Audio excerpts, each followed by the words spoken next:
घूर्णनशील मेजें, भौतिक घटना या सामूहिक भ्रांति। ओ लिव्रोडॉस मीडियंस के दूसरे भाग के अध्याय 22 में एलन कार्डेक भौतिक अभिव्यक्तियों के अध्ययन की शुरुआत करते हैं, एक ऐसे फिनोमेनों से जो 19वीं सदी में सबसे अधिक ध्यान आकर्षित करता था, जिसे घूर्णनशील मेजें कहा जाता है। ये घटनाएं वस्तुओं, विशेष रूप से मेजों, के ऐसे आंदोलनों में शामिल थीं जो बिना किसी स्पष्ट दृश्य कारण के घूमती, टकराती या ध्वनि उत्पन्न करती थीं। कई लोगों के लिए यह एक शो की तरह लग रहा था, दूसरों के लिए धोखा। कार्डेक के लिए यह जांच के लिए एक प्रारंभिक बिंदु था। वे कहते हैं कि आंदोलन स्वयं सबसे महत्वपूर्ण नहीं था, आवश्यक यह था कि यह सत्यापित किया जाए कि क्या घटना के पीछे कोई बुद्धिमत्ता थी। जब धक्के सवालों का उत्तर देते थे तो कुछ ऐसा उभरता था जो साधारण यांत्रिक प्रभाव से परे था। आज मनोविज्ञान ने सोवे के प्रभाव को मान्यता दी है। अदृश्य मांसपेशियों के आंदोलन बिना व्यक्ति को यह महसूस किए हो सकते हैं कि वे इसे उत्पन्न कर रहे हैं। यह घटना व्यापक रूप से क्लिपबोर्ड और हल्के वस्तुओं के साथ प्रयोगों में अध्ययन की गई है। इसलिए आंदोलनों का एक हिस्सा, हाँ, मानव शरीर के प्राकृतिक तंत्रों द्वारा समझाया जा सकता है।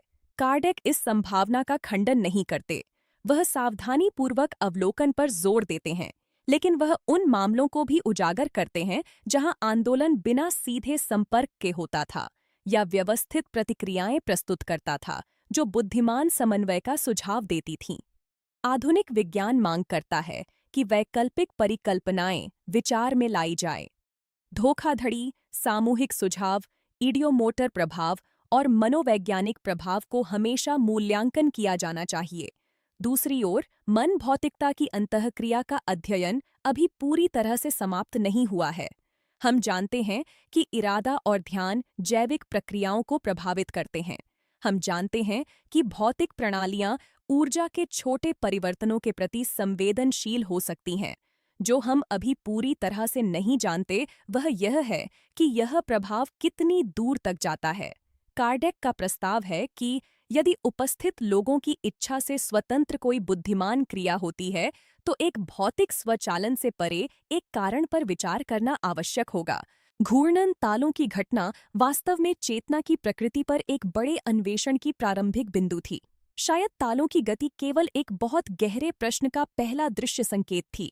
क्या शारीरिक शरीर के परे कोई बुद्धिमत्ता है? इस अध्याय का ऐतिहासिक मूल्य घूर्णन ताल में नहीं है, बल्कि इसके माध्यम से उत्पन्न होने वाली पद्धति में है।